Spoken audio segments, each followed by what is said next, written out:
Hello and welcome. You're watching the Monday edition of This Is Exclusive with me, Shavan Sen. Tonight on This Is Exclusive, we put the spotlight on two special stories, starting with the Agusta Coverup. The man that you see behind me was charged for paying bribes roughly about 43 million euros for swinging in a defense deal, procurement of 12 VVIP choppers. 7 years he has been behind the bars, and it now turns out that he is at the cusp of being let off. Why? Tonight on This Is Exclusive, we take you through all the details as to how perhaps our agencies have actually failed on this entire matter. And not just that, the other big story that we're tracking tonight on This Is Exclusive is Save the Aravallis. In fact, a government document that has been accessed by Republic TV clearly goes on to indicate the manner in which the government has basically backed the mining lobby. All this and much more on this edition of This Is Exclusive. But up first, let me take you through the headlines we're tracking at this hour.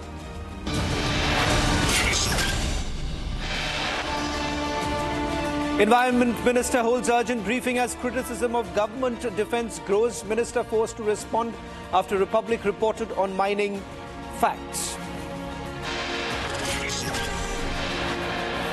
Republic TV exposes how the government gave the nod for mining at the Aravali Hills in a 2,334-page affidavit on the Aravali Hills.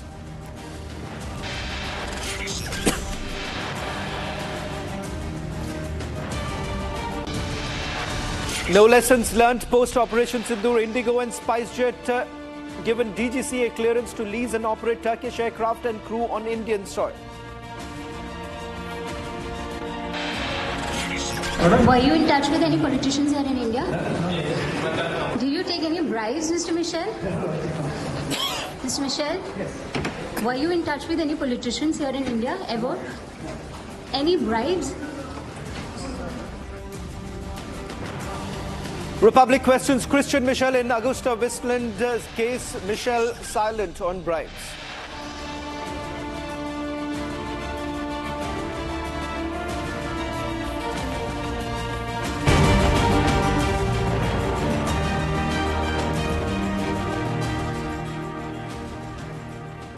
Ladies and gentlemen, after years behind bars, dramatic court battles and explosive political allegations, the man at the center of India's biggest defense corruption scandal may be out soon.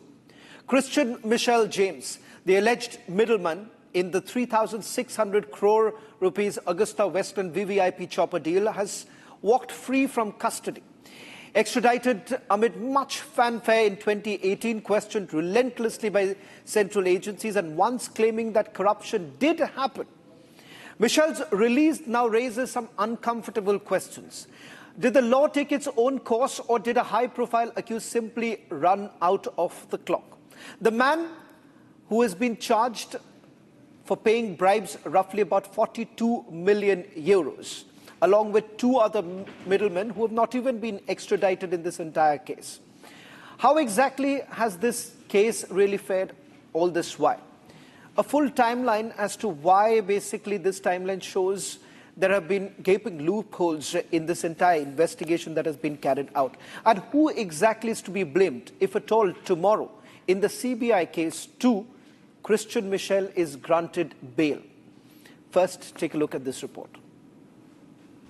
Were you in touch with any politicians here in India? Were you in touch with any politicians here in India? Do you take any bribes, Mr. Michel? Mr. Michel? Were you in touch with any politicians here in India ever? Any bribes? Delhi's Rouse Avenue Court has ordered the release of Christian Michel James from custody in the money laundering case linked with the Agusta-Westland chopper deal case by ED. James had sought release from custody on the grounds that he has completed the maximum sentence of 7 years in custody in money laundering case.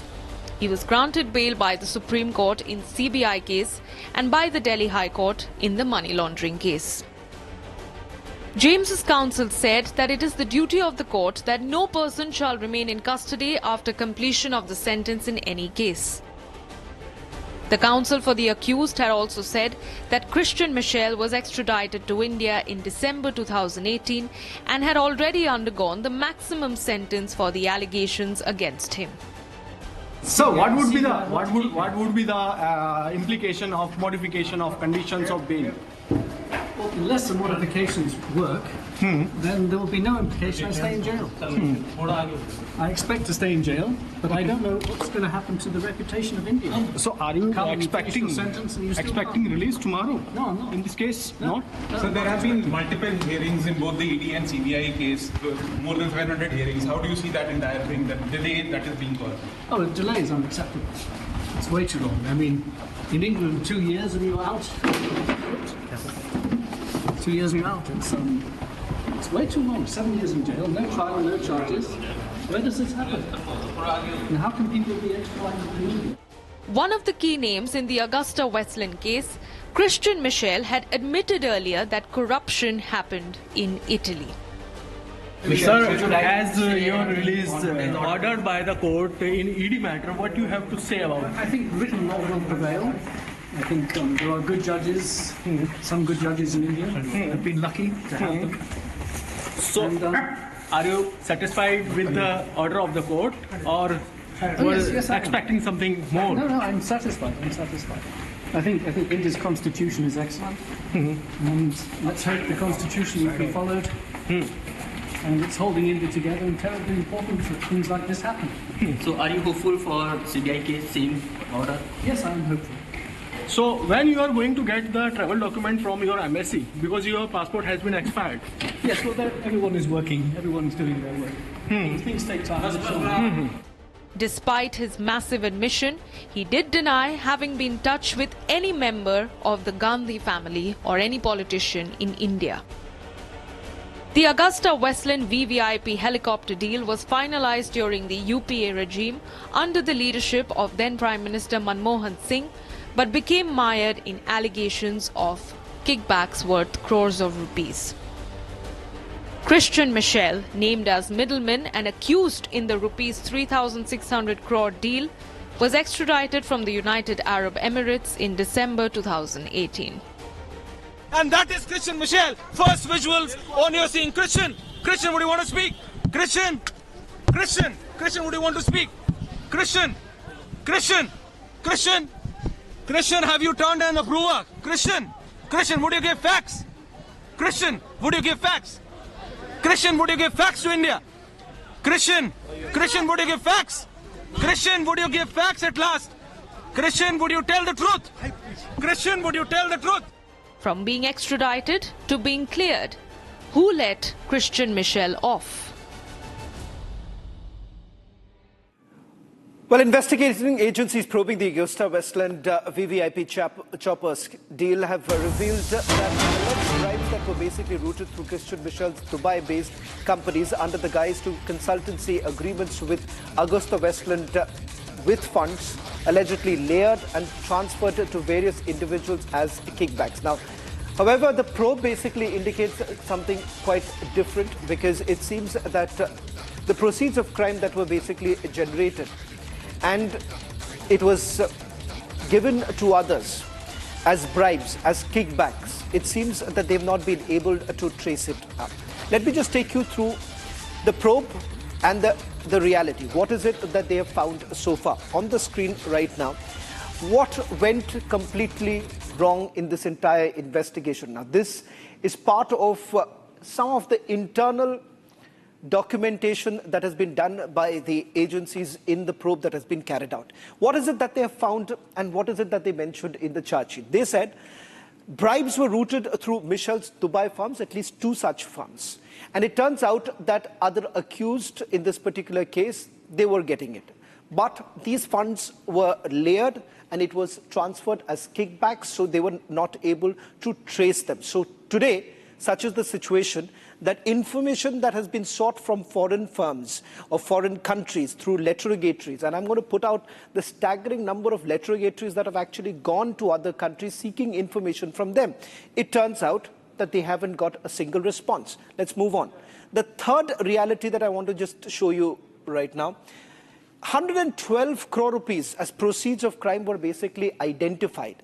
29 letter-rogatories were sent to various countries. It seems that the agencies haven't even got any details. Accused were in foreign jurisdiction, so they were unable to get the other middlemen. Christian Michel happens to be one of the three middlemen. Issuance of non-bailable warrants by trial courts, that still remains pending. And if you take a look at the other details now coming in, it seems that nothing really has moved forward. In fact, because there has been no information coming in from the other countries, they were unable to take the investigation forward. Let me now take you through more details that is basically emerging from the investigation that has been carried out so far. Now, the investigation into the Agusta-Westland case basically continues to crawl as several key accused, including Gautam Khaitan, Gyodo Hashke, Carlo Gerosa, they remain in foreign jurisdictions, causing prolonged delays for Indian agencies. Extradition proceedings, in fact, against these alleged middlemen have repeatedly been stalled, with files on extradition requests earlier returned by Italian authorities, forcing the agencies to restart the process. Although a fresh push for the extradition was initiated in 2018, investigators are still awaiting a response on their renewed appeal. Now, the trial was essentially delayed because it seems that multiple times the Indian agencies have sent in requests for extradition. Gyodo Hashke and Carlo Gerosa happen to be the two other middlemen in this case, and they are in Italy. Back in 2017 is when the first extradition request was sent, and there was no response. Again, in 2018, another request was sent by the Indian agencies, and it turns out that back in March 2018, the request for extradition was not accepted by the Italian courts. Now, what has essentially happened is that the Central Bureau of Investigation, through a letter rogatory, had got some information from the United Kingdom. It turns out there was a caveat to the information provided on Michel by United Kingdom. UK put this entire condition that while they have access to this information, they will not be allowed to use this during the trial. That's the third important aspect that has basically emerged.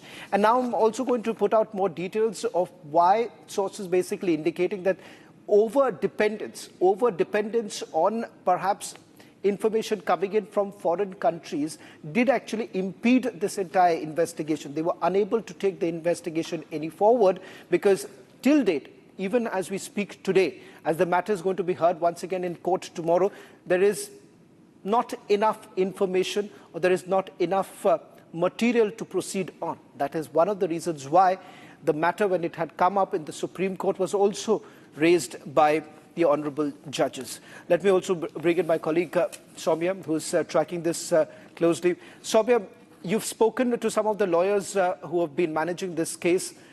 Where has the agency really gone wrong? What is it that they have to say?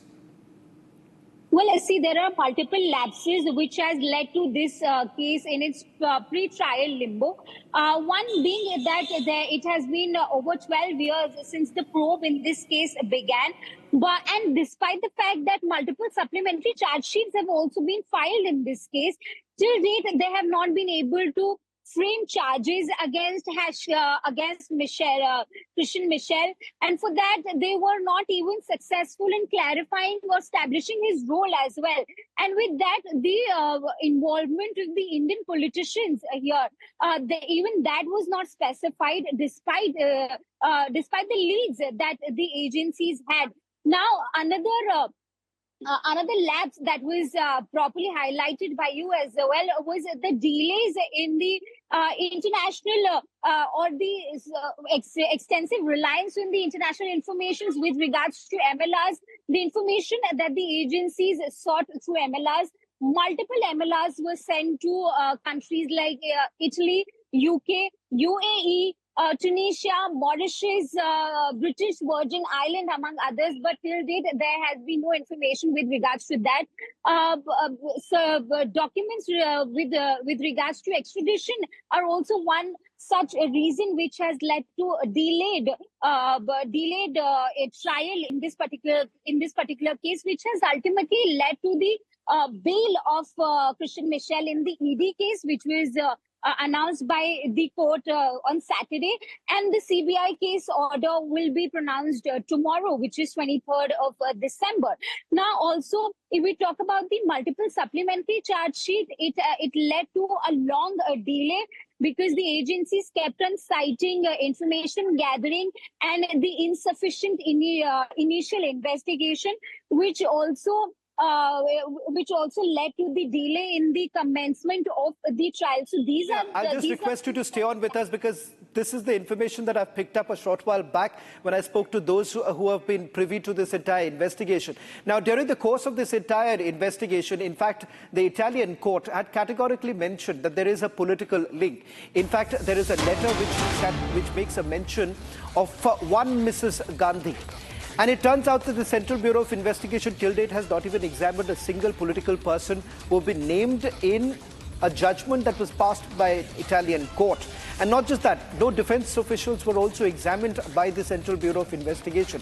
The political link that was ruled out, or in fact, as far as the agencies are concerned, there was no examination that was carried out. There was absolute over-dependence on information to really come in from foreign countries. And that's how they wanted to proceed. And because the information did not come in from countries like UK as well as US and Europe, it seems that the entire investigation had essentially fallen flat. And now it results in a situation where the Central Bureau of Investigation will have to once again challenge this entire matter, or challenge the order of the High Court in a higher court.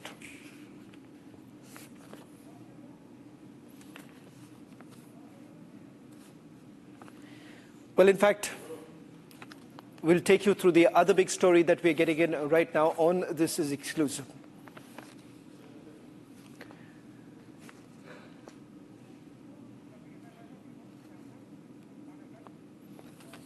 Ladies and gentlemen, today hundreds of citizens gathered demanding urgent protection for the Aravalli Hills, the range described as the green lungs of North India. They confronted authorities, raising tough questions about the future of the ancient hill range. Several demonstrators were detained and taken away in police vans. The anger has been fueled by a massive 2,334-page affidavit that has been accessed exclusively by Republic TV, which reveals the government's proposed roadmap for the Aravallis. For decades, these hills have been seen as a natural shield, protecting the plains of Delhi NCR from the advancing Thar Desert. The affidavit, however, signals a significant change in the priorities. The government now classifies the Aravallis as a strategic mineral zone. Exemptions under the MMDR Act are being proposed for critical strategic and atomic minerals. Environmentalists, local communities and activists warn that mining in the Aravallis could cause irreversible ecological damage, threaten biodiversity and displace tribal populations. They argue that weakening this fragile ecosystem could have far-reaching consequences for North India's climate as well as water security. Now, as citizens continue to raise their voices, the spotlight remains firmly on the Aravallis and on whether development and environmental protection can truly go hand in hand before it's too late. In fact, our entire reporting team, a glimpse of which I'm going to show you in the next couple of minutes, will actually show you how there's been rampant mining that has been taking place in the various parts of the Aravalli ranges. Take a look at this quick report.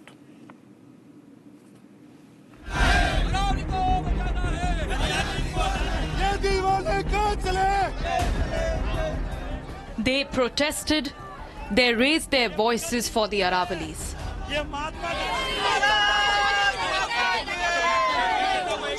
The police are not letting us talk to the people who are detained right now. We can see in our visuals, and they're trying to say that we were protesting peacefully, although protests were getting a bit violent. It is a dictatorship rule of central government and the state government.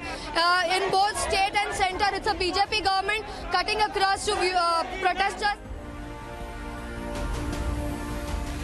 There is massive anger over the Supreme Court's order changing the definition of what can be considered part of the oldest mountain range. And more so over the Government of India's defence. Udaipur के collector office के सामने हम खड़े हैं और लोगों से बात करने की कोशिश करेंगे, क्योंकि इमोशनली यहाँ पे नारे लगाए जा रहे हैं और अरावली पर्वतमाला को बचाने की मांग की जा रही है। हम देख सकते हैं कि यहाँ पे एक्शन है और लोग यहाँ पे जो है प्रोटेस्ट कर रहे हैं, नारे लगाए जा रहे हैं, लोग बैरिकेड्स पर चढ़े हुए हैं। Earlier today, multiple protesters were detained and paraded away in vans as they asked tough questions to the government. सरकार ने पूंजीपतियों के लिए एक रेड कारपेट बिछा दिया है। उनका काम यह है कि कैसे इन अमीरों को और अमीर बनाए और आम जनता को इस प्रकार से कुचले, जो अपने हक के लिए, अपने समाज को बचाने के लिए, अपनी पीढ़ियों को बचाने के लिए लड़ रही है। ये निश्चित तौर पे सरकार की दमन नीति अपनाता। और सबसे बड़ी शर्म की बात है कि केंद्रीय पर्यावरण मंत्री राजस्थान से आते हैं, अलवर से भूपेंद्र यादव जी मिनिस्टर बने हैं जीत कर। क्या अलवर में फिर वो मुंह दिखा पाएंगे? As they protested, the threat of desertification still looms at the Aravallis. मैं विजुअल्स के थ्रू दर्शकों को यह भी दिखाना चाहूंगी कि बैरिकेड्स पे चढ़ करके लोग यहाँ पे प्रोटेस्ट कर रहे हैं। Well, this was what happened through the day, but that's not the only story. The bigger story here. These are ground reports that we are getting to you tonight, which will actually show you the extent of damage that has been inflicted upon the Aravali Hills. Now, this report that you are going to see in a short while from now is coming in from Sikar district in Rajasthan, an area which is supposed to be a protected forest land, and that's where there has been rampant mining that's going on. This is a report filed by my colleague Shambhavi. Since the day the Supreme Court has accepted the new definition of Aravali range, in which no mountain which is below the height of 100 meters will be considered a part of the Aravali Hills. Now, what will happen as a consequence of this is that around 90 to 91% of the Aravali range, which is below the height of 100 meters, will lose its protection, hence opening it to mining, to construction, to corporate affairs, basically taking away the lungs of the Delhi NCR. And since that day, there has been one persistent question: why is Aravalli so important, Aravali range so important for the northern part of the India and especially for the Delhi NCR?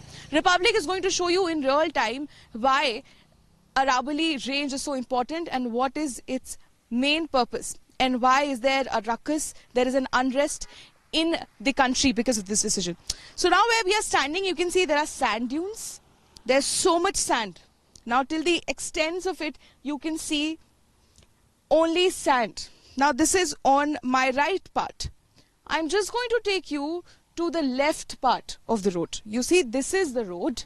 Let me show you the road. On the right, there are sand dunes, there's sand.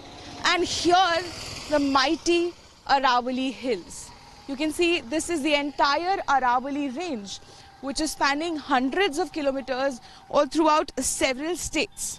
Now, what happens is when there's wind, there's storm, and even in summers, when there's mostly every day there's a storm in this area, the dust from this area, the sand, it starts to flow, of course, because of the wind, and then it moves towards this Aravali Hills.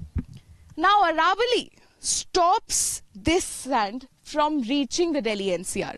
It stands as a guard, it stands as a protection for the Delhi NCR, so that this would be the condition, the condition that we are showing right here, the sand dunes, the sand, so that Delhi NCR does not become a desert, so that these sand dunes, you don't start seeing that in the other part. So this is us explaining you in a very simple visual way that when there's wind and this dust and sand, it flows along the wind towards the Aravali range. What Aravali range does is act as a barrier, is act as a guard, it stands as a guard and stops the sand right here. You'll also see a lot of sand dunes here collected. Even on the far end, we'll show you. It's all the sand that has come because of the wind, the storms, and that is collected here. This is all the sand that has been collected because the winds which has been stopped by this Aravali range from reaching the Delhi NCR. Now, there are certain restrictions when it comes to mining in these very areas. Can you really carry out the blasting that actually takes place? There are restrictions on it. As far as mining to be carried out post-sunset, there are restrictions on it. But it seems that there is no one to really put a check on it. And this is exactly what my colleague Ishan really found out from one such location in Rajasthan. In Chakki Dadri district, in the Gudana village. Now this is an illegal mining site that I am standing on. Behind me are clear live visuals of mining activities going on broad daylight. All this mining activity is illegal and has been stopped. However, the villagers have been trying to protect their agricultural land and they have been trying to protect their grazing fields. To the left of me is a 200 feet deep mine. Villagers here have informed us that all the mining activity happens at night. They are using blastings, they are using dynamite, and no safety equipment is being used. The children here are falling ill due to the thick smog that covers the village. Wells have run dry because of this mine, and now they are unable to fetch water even for their crops. The entire village of Gudana has filed multiple applications with the DC, but none of them have been heard. They are doing a single-handed fight against the illegal mining mafia here in Chakki Dadri. They have been trying to do a lot of things. They are trying to protect their lands, they are trying to protect their wells, and 16 wells in this particular village have already run dry. But none of the authorities are willing to listen.